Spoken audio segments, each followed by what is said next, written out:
Kalau kita lihat dalam sejarah Mekah, kerajaan Mekah hari ini masih mengiktiraf umat Islam daripada alam Melayu yang menjadi tokoh yang menjadi kedudukan besar dalam sejarah Mekah. Kita tidak kenal mereka. Antaranya ialah Ahmad Marzuki bin Ahmad Mirsyad Al-Batawi, kita tak kenal. Bakir bin Ibnu Al-Jawi Al-Makki, ini orang Melayu.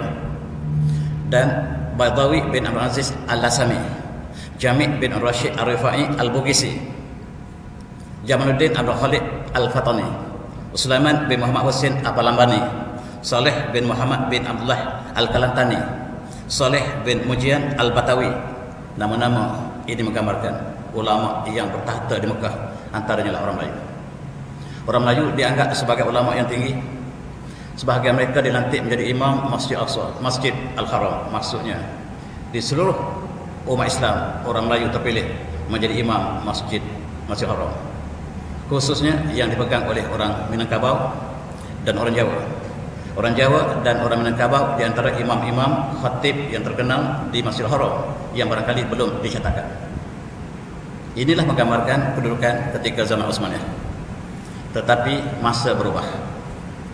Sebagai contoh, inilah tokoh-tokoh Melayu yang membuat jasa yang besar di Mekah. Antaranya ialah Syekh Ahmad Al-Fatani, Syekh Abdul Samad Al-Parmani yang sebelah kiri sekali, karena Syekh Muhammad Asy'ad Al-Banjari yang kedua daripada kiri, Syekh Wahab Bugis, menantu kepada Syekh Asy'ad Al-Banjari, dan yang paling kanan ialah Syekh Abdul Rahman Al-Misri. Ini 4 tokoh yang sangat besar di Mekah, bukan sahaja untuk orang Melayu tetapi untuk seluruh umat Islam di Mekah. Mereka ialah golongan yang sangat terkenal.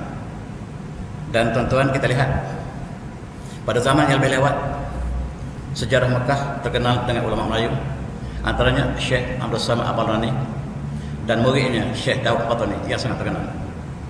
Syekh Daud Al-Fatani ialah murid daripada Syekh Abdul Samad. Syekh Abdul Samad ini ayahnya daripada Palembang, tetapi dia dibesarkan di Kedah. Ayahnya masih memegang nama Palembang sebab dia berasal dari Palembang, tetapi dia dijadikan sebagai mufti kerajaan Kedah untuk melaksanakan hukum Allah. Islam dilaksanakan di Kedah ketika zaman ayah Sultan Abdul Samad ataupun Syekh Abdul Samad Al-Balani. Mereka berjuang bersama Utsmaniyah untuk mempertahankan petani daripada serangan Syiah, dan Syekh Abdul Samad Al-Balani telah terkorban di selatan petani ataupun di kawasan Narotibat. Kepalanya dipancung oleh Syam, dibawa ke Mekah, dibawa ke Royal Museum of Bangkok, dan badannya dikebumikan di China. Tuan-tuan yang melawat kubur pahlawan ini terbiar dalam kebun getah sampai hari ini. Inilah perjuangan umat Islam ketika itu. Ulama bukan saja mengajar di Masjidil Haram, tapi mereka adalah pejuang. Mereka adalah ketua tentera, dan dikatakan Syam sangat takut kepada Syekh Abdul Samad Al-Balani.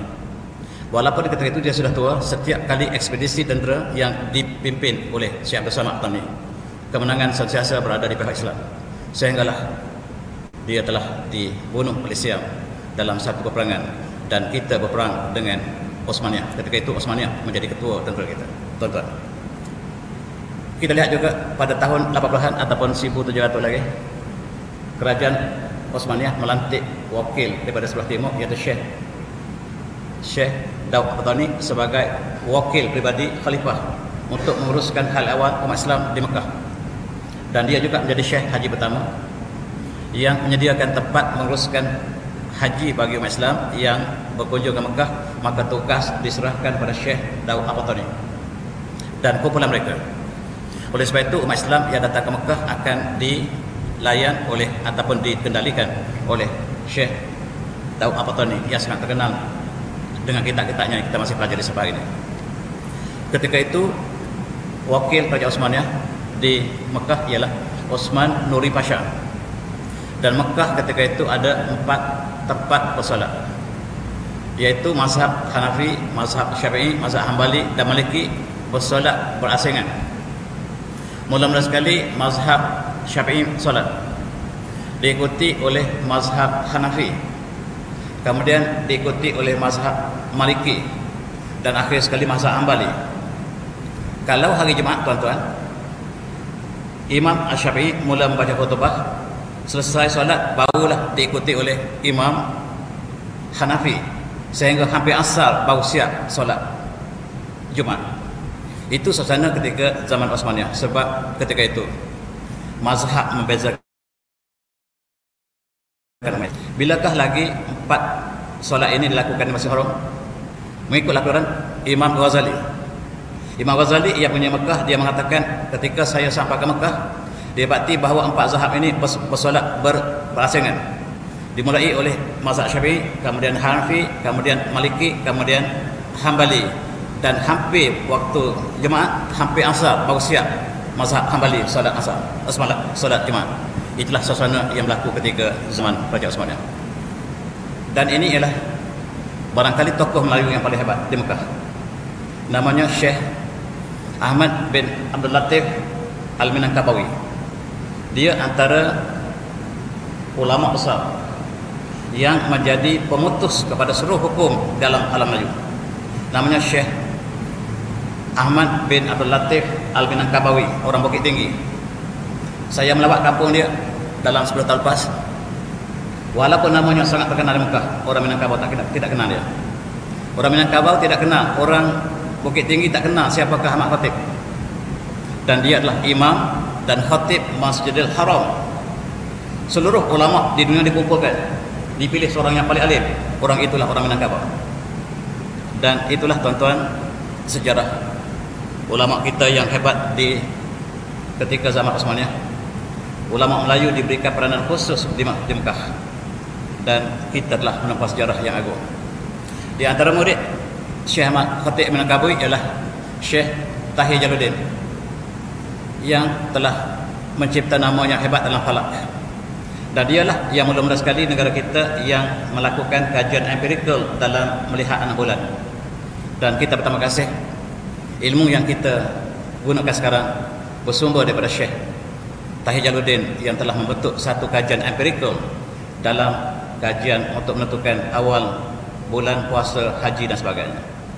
Dan dia juga mengira tentang tarikh gerhana bulan, gerhana matahari. Ketika Amerika NASA belum ditubuhkan, tokoh Melayu ini telah mengira waktu gerhana yang tepat, yang berlaku pada pukul 11.30 pagi, berakhir pada 3 petang, yang berlaku di Singapura, berlaku di Sambas dan Sarawak, dan dikira dengan tepat oleh tokoh ini. Dan ketika itu NASA Amerika belum ditubuhkan lagi. Umat Islam mengira dengan tepat, tuan-tuan. Inilah yang kita sedang pelajari sekarang. Di antara pelajar PhD saya, antaranya yang mengkhususkan bidang kajian yang dilakukan oleh Syekh Tahir Jalaluddin ini. Dan kita cukup kagum bagaimanakah pada masa itu mereka telah menguasai ilmu matematik yang sangat tinggi. Dan tokoh yang tidak ada tolak bandingnya di Mekah ialah Syekh Ahmad Al-Qahtani, Syekh Faridah, yang tuan-tuan masih baca lagi bukunya Faridah Al-Faraid. Inilah orangnya, Syekh Ahmad Al-Qahtani, yang dilantik oleh Khalifah Utsmaniyah sebagai wakil pribadinya, sebagai duta. Peranannya cukup besar. Dan apakah peranannya? Ialah diantaranya ialah untuk mencetak kitab-kitab. Kitab-kitab selama ini ditulis tangan, disalin di Babus Salam di Mekah. Kita masuk Babus Salam, di situ tempat penyalin kitab. Beratus-ratus orang yang menyalin kitab ketika belum ada percetakan. Dan kerajaan Utsmaniyah dengan murah hatinya membina ini ialah percetakan Al-Miriyah Al-Kainat Mekah. Dan di sinilah kitab-kitab Melayu dicetak dengan banyaknya. Yang tuan-tuan baca sekarang, kitab kuning itu dicetak di sini. Yang disalin berkali-kali, tetapi asalnya dicetak di sini kebanyakannya. Dan kitab yang pertama yang dicetak di sini ialah kitab Sabil Muhtadin. Dan inilah di antara jasa besar Kerajaan Utsmaniyah terhadap kitab Melayu. Tuan-tuan, orang Utsmaniyah bercakap dalam bahasa Turki, orang Arab cakap dalam bahasa Arab, tetapi Kerajaan Utsmaniyah memberikan ruang supaya kitab Jawi dicetak di sini, menunjukkan bahawa orang Melayu sangat ramai di Mekah. Maka itulah kesan yang dapat kita saksikan. Kitab Jawi yang kuning sekarang ini kebanyakannya dicetakkan di Al-Kainah Al-Miriyah Al-Mekah Al-Mukarramah. Dan kita masih dapat saksikan, kita baca kitab banyak yang diterbitkan di sini. Tugas yang diberikan oleh Utsmaniyah kepada ulama kita, Syekh Ahmad Al-Qahtani, ialah untuk menyatukan seluruh alam Melayu daripada Filipina sampailah kepada Aceh supaya disatukan di bawah seorang khalifah. Tugas ini sangat mencabar. Tugas ini diberikan kepada Syekh Ahmad Al-Fatani sehingga hari ini tidak ada lagi apabila kita merdeka nama ini diisytiharkan sebagai pejuang yang paling hebat. Dan dialah ingin menyatukan daripada Filipina sampai ke Aceh di bawah sebuah negara. Dan siapakah khalifahnya? Khalifah dicadangkan untuk menjadi khalifah umat Islam di alam Melayu. Mula-mula sekali tugasnya untuk satukan Kelantan, Terengganu, Petani dan Kemboja dijadikan sebagai asas pertama untuk dijadikan khalifah pertama kita. Kemudian dikembangkan ke Filipina, ke Borneo, ke Jawa, ke Sumatera, dicantumkan di bawah seorang khalifah. Dan ketika itu penjajah mula masuk ke Perak. Kemudian penjajah masuk ke Selangor. Dan ketika itulah perjuangan untuk menyatukan negara umat Islam ini di bawah seorang khalifah. Dan di antara calon khalifah ialah Sultan Zainal Abidin ketiga. Ini dilatih di Mekah, dibawa ke Mekah, dilatih oleh Syekh Ahmad Fatani untuk dijadikan calon sebagai khalifah umat Islam di seluruh alam Melayu. Dan berpusat di Kelantan, Terengganu, Petani dan Kemboja. Ini ialah calon. Dan sebuah perlembagaan telah disusun. Namanya Itqan Al-Mulk Bitandil As-Suluk. Dan kitab ini masih tuan-tuan dibaca sebagai bukti Terengganu antara negara awal di negara kita yang membentuk perlembagaan. Perlembagaan pertama di negara kita disusun di Johor. Yang kedua di Terengganu. Dan apabila kita merdeka, tuan-tuan, model yang digunakan di Johor digunakan untuk menyusun kembali negara yang kita merdeka. Tuan-tuan, itulah sejarah. Di belakang perjuangan untuk membebaskan negara ini daripada penjajah ialah ulama. Dan inilah rupanya Undang-Undang Tubuh Kerajaan Johor yang digunakan sebagai perlembagaan pertama negara kita. Sebelum itu rupanya negara kita tidak ada perlembagaan. Sehinggalah pada tahun 1895 di bawah nasihat Kerajaan Osmania, maka buat pertama kali negara kita ada perlembagaan, iaitu Perlembagaan Undang-Undang Tubuh Negeri Johor. Dan ini dipetik daripada majalah Ahkam Adliyah yang diterbitkan oleh Kerajaan Osmania, sebab Johor bergabung dengan Osmania ketika itu. Dan tuan-tuan, di Mekah lah kita mengasuh, memberikan latihan yang khusus kepada pejuang-pejuang yang datang ke Mekah. Ulama-ulama kita di Mekah memberikan ilmu yang khusus untuk peperangan. Dan ijazah ini diberikan sebagai komando besar di Tanah Melayu ialah Tok Janggut. Tok Janggut ataupun namanya Hasan, Syekh Hasan, yang telah diberikan tugas sebagai komander Osmania di alam Melayu supaya menentang penjajah yang ketika itu telah masuk ke Kelantan. Dia bukan kerana cukai tetapi kerana untuk jihad. Itulah yang berlaku. Dan dia dilatih di Mekah oleh Syekh Ahmad Fatani. Syekh Ahmad Fatani melatih tokoh-tokoh Melayu yang bakal menjadi pendekar untuk menentang penjajah di alam Melayu. Antaranya adalah Tok Janggut. Dan selain daripada itu, Tok Janggut ini selain daripada itulah Syekh Osman Said yang asal daripada pendik Kelantan. Dilatih di Mekah. Dihantar ke Pahang untuk melatih pemuda-pemuda Pahang menentang penjajahan. Dan di antaranya Datuk Bahaman ialah muridnya, Tok Gajah, Mak Kilan, ialah yang dilatih di Mekah sebenarnya. Ulama inilah yang bertanggungjawab untuk menanamkan semangat jihad menentang penjajah. Sedangkan kebanyakan orang Melayu bersama British. Ketika itu, ketika ulama kita di Mekah menyusun serangan untuk menyerang ataupun menghalau penjajah, kebanyakan orang Melayu sudah menjadi pion British, menjadi kerani British, sudah menjadi polis ataupun mata-mata British, telah menjadi jurutulis British, dan sudah menjadi magistrate British, dan mereka disahkan sebagai pejuang negara. Sedangkan yang berjuang negara ialah ulama kita yang menjadi galang ganti kepada perjuangan ini, dan mereka menumpahkan darah dan air mata. Kadang-kadang kita tersalah memilih hero dalam perjuangan negara kita. Tuan-tuan, dia telah melatih Tok Bahaman, Tok Gajah, Mak Siam, Mak Kelantan, Mak Kilau. Dan Mak Kelantan ialah guru kepada Mak Kilau. Dan tuan-tuan, inilah perjuangan mereka untuk menentang British. Sedangkan raja mereka, ada yang bersama British. Raja mereka melihat kemajuan dibawa oleh British dan sangat sukar untuk meyakinkan orang ramai bahawa British adalah musuh kita. Dan itulah perjuangan British menggunakan raja untuk menangkap mereka. Kepada Sultan Terengganu dikatakan mereka menderhaka pada Sultan. Dan sebelum itu tuan, berulang kali ulama kita berkunjung ke Istanbul di Istana Topkapi kerana membincangkan bagaimanakah serangan-serangan yang akan kita lakukan untuk penjajah, iaitu British di Melaya, Belanda di Jawa, dan Riau juga, dan Spanyol yang sakit baki mereka kemudian diambil oleh mereka di Filipina. Bagaimanakah kita harus menyerang mereka? Kita harus satukan Filipina dengan Aceh dalam satu khalifah, di bawah satu khalifah. Dan perkara ini telah dihidu oleh penjajah. Penjajah pisahkan, kemudian menjadikan negara Filipina, ini Indonesia, ini Malaysia, tujuan untuk kecilkan kita. Asalnya lah untuk kita satukan. Tuan-tuan, di antara tokoh yang dilatih di Mekah ialah orang ini, iaitu Raja Ali Kelana, yang kemudiannya menjadi mufti Singapura. Perjuangannya di Pulau Riau cukup hebat, tuan-tuan. Tuan-tuan yang melawat Pulau Penyengat dapat menyaksikan perjuangan yang dilakukan oleh Raja Ali Kelana ini. Dan dia juga dilantik, dicalon sebuah Islam untuk satu gabungan seluruh alam Melayu. Namanya Raja Ali Kelana, sehingga pelajar sejarah kita tak tahu pun sejarah orang ini. Profesor sejarah kita menyebut nama Raja Ali Kelana, tapi tidak peranan yang sebenarnya. Peranan mereka ialah menentang Belanda. Itu yang ditulis oleh sejarah kita. Sedangkan dia adalah sebagai calon kepada Khalifah Islam di alam Melayu selain pada Sultan Zainal Abidin ketiga.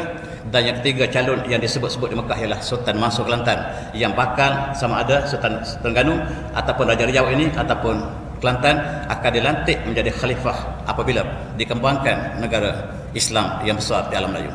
Sejarah ini tidak tulis. Ini ialah Masjid Riau. Masjid di Pulau Riau, di Pulau Penyengat. Tuan-tuan dapat saksikan, di sinilah tempat kita berjuang.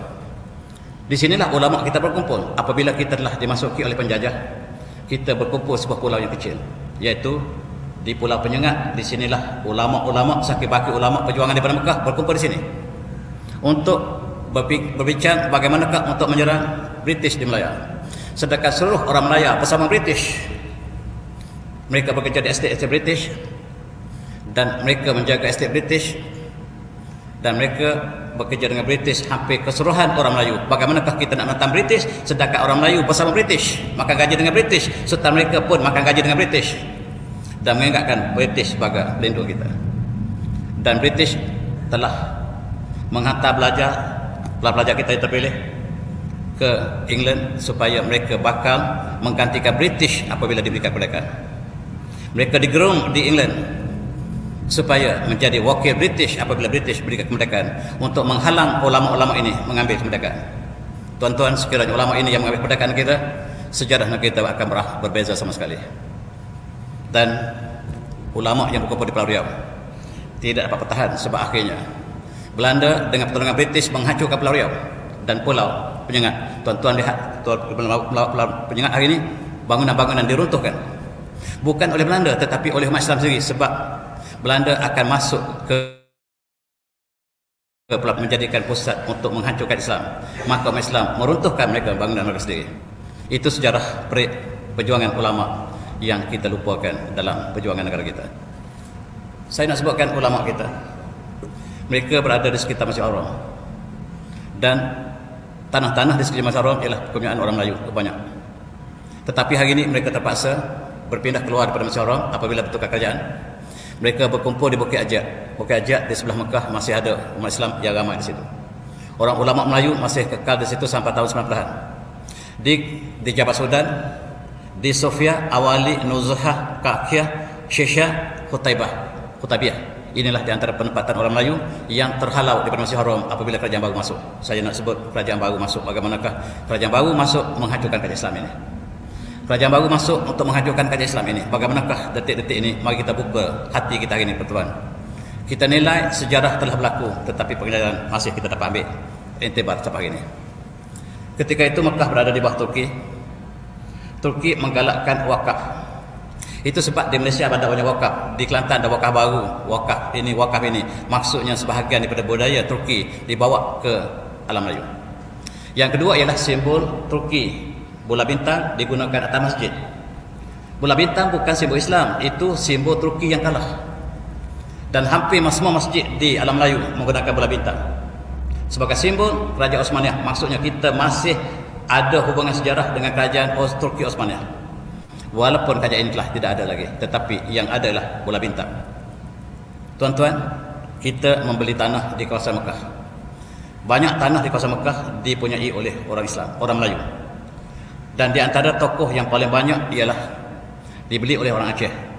Tokoh yang terkenal ialah Syekh Bogat. Syekh Bogat ini telah mewakafkan tanahnya yang banyak di Masjidil Haram. Dan rupa-rupanya hotel-hotel yang besar dibina di Masjidil Haram, di sekitar Masjidil Haram, Masjid Al-Mas'id, Ramadan, ini hotel tanah wakaf yang dibeli oleh orang Melayu. Sultan Mansur Kelantan, Sultan Brunei memberikan tanah di sini sebagai wakaf yang kekal, sebagai wakaf sekiranya kerajaan Arab Saudi masih adil dan amanah dalam untuk menjaga tanah wakaf ini. Tetapi sayang, tanah orang Melayu ini diratakan, dibina hotel pencakar langit di sekitar, di atas tanah wakaf. Dan ini surat perjanjian antara Utsmaniyah dengan ulama kita. Dan surat ini dengan Syekh Bogat untuk memberikan hak bahawa tanah yang di sekeliling Masjidil Haram ini sebahagiannya adalah tanah orang Melayu. Digunakan untuk kebaikan orang Melayu. Dibinakan Islam asrama untuk pelajar Melayu. Dan khususnya untuk orang Aceh. Kemudian orang Brunei pula ada satu kawasan yang mereka wakafkan tanah ini untuk pelajar-pelajar Brunei. Orang Sambas ada satu kawasan di sekitar Masjidil Haram, kebanyakan tanah orang Melayu. Dan sekarang hanyalah tinggal kenangan. Di mana tanah itu? Tetapi Syekh Bogat ini masih kita dapat identify sebab hotel besar dibina di atas tanah Syekh Bogat. Di Jawa, ulama besar keturunan Rasulullah dilantik oleh Belanda untuk menjadi mufti. Namanya Al-Habib Osman bin Yahya Aqil. Ini sangat terkenal. Barangkali ulama yang paling hebat di alam Melayu, di Jawa. Tapi sayang, dia bersama dengan Belanda.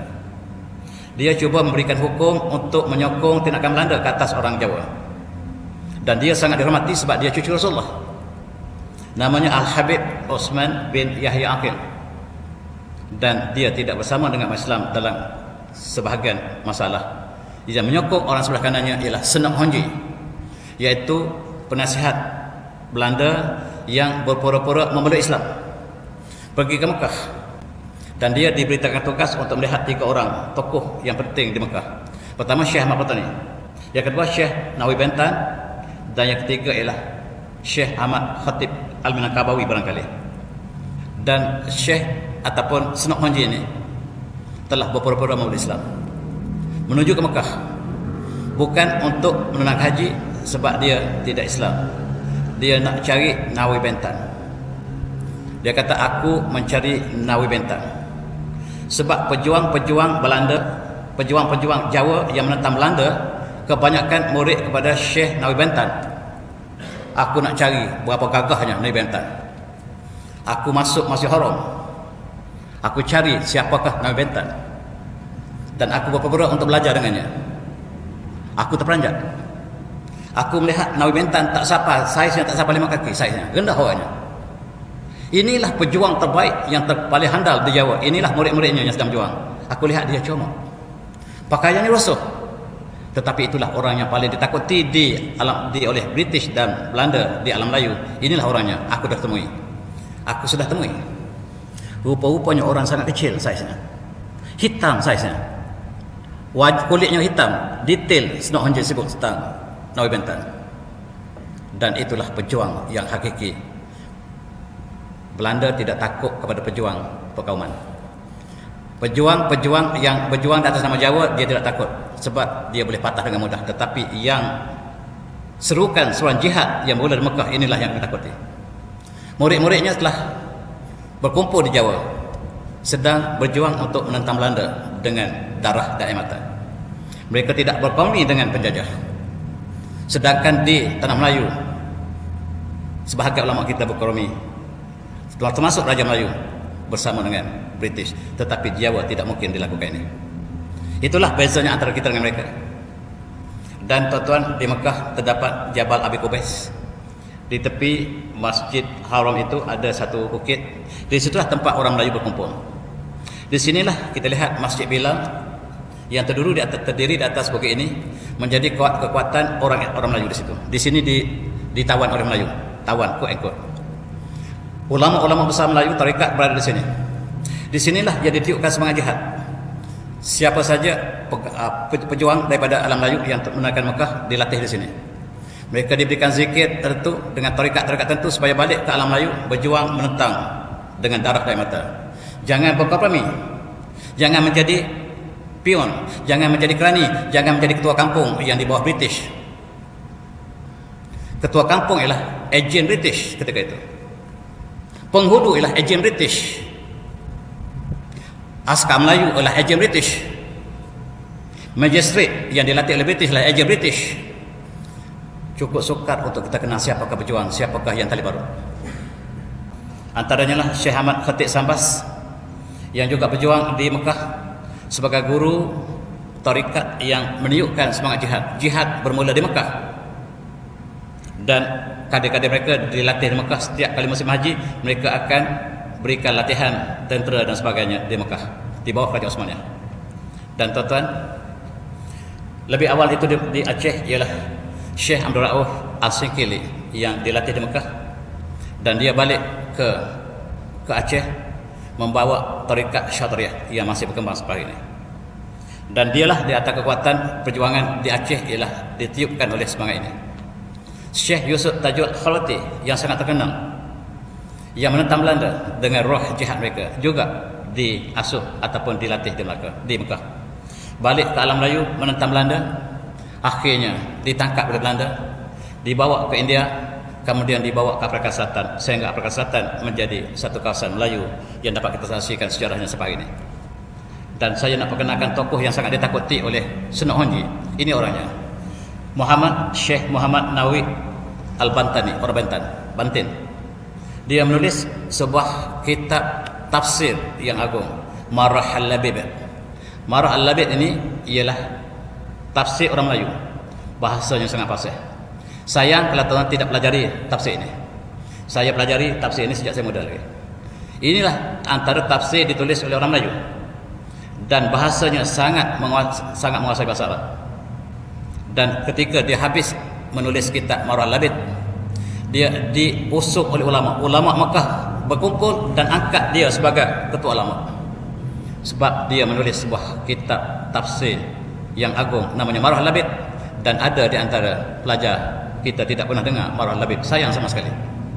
Tuan-tuan, lepas ini kalau nak baca kitab tafsir Marah Al-Labib di masjid ini pun saya cadangkan, sebab inilah karya agung kita yang tidak pernah dinobatkan. Dan Syekh Nawawi Bantani ialah ditakuti oleh seluruh penjajah di alam Melayu. Rupanya sangat kecil, tetapi jihadnya yang diseru ke alam Melayu sangat hebat, ditakuti oleh seluruh penjajah. Tuan-tuan, inilah Syekh Ahmad Khatib Minangkabawi yang saya tulis sebuah buku tentang dia lama dulu. Bagaimanakah dia dipilih oleh Osmaniyah untuk menjadi imam dan khatib di Masjidil Haram.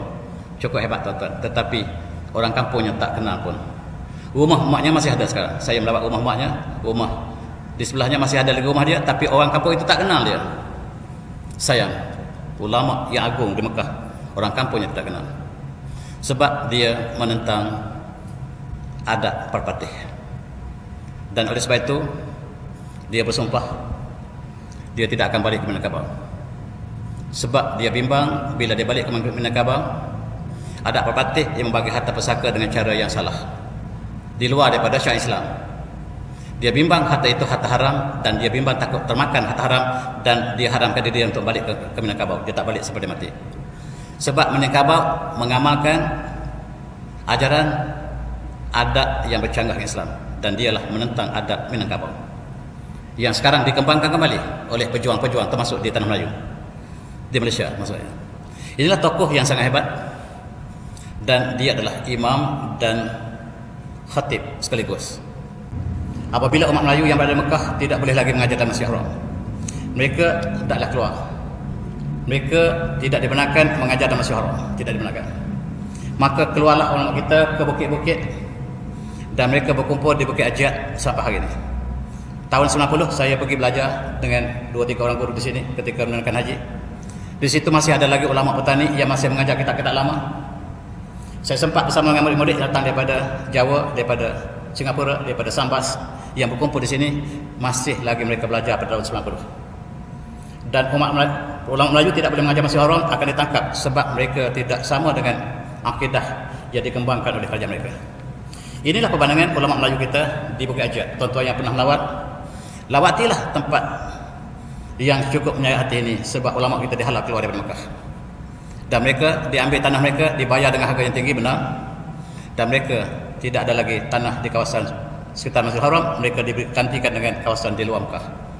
Dan tuan-tuan, inilah suasana umat Melayu yang masih lagi mengamal amalan tradisi kita daripada ulama kita yang dipertikaikan oleh kerajaan Saudi. Mereka tidak membenarkan perkara ini dilakukan di Masjidil Haram. Dan antara ulama Melayu yang masih bernasib baik dapat mengajar di Masjidil Haram adalah beberapa orang. Antaranya adalah Syekh Yasin Al-Padani, orang Padang. Antara mereka yang diberikan kepercayaan untuk mengajar di Masjidil Haram tidak ramai. Hanyalah beberapa orang, termasuklah syekh-syekh yang beberapa orang saja, tidak ramai.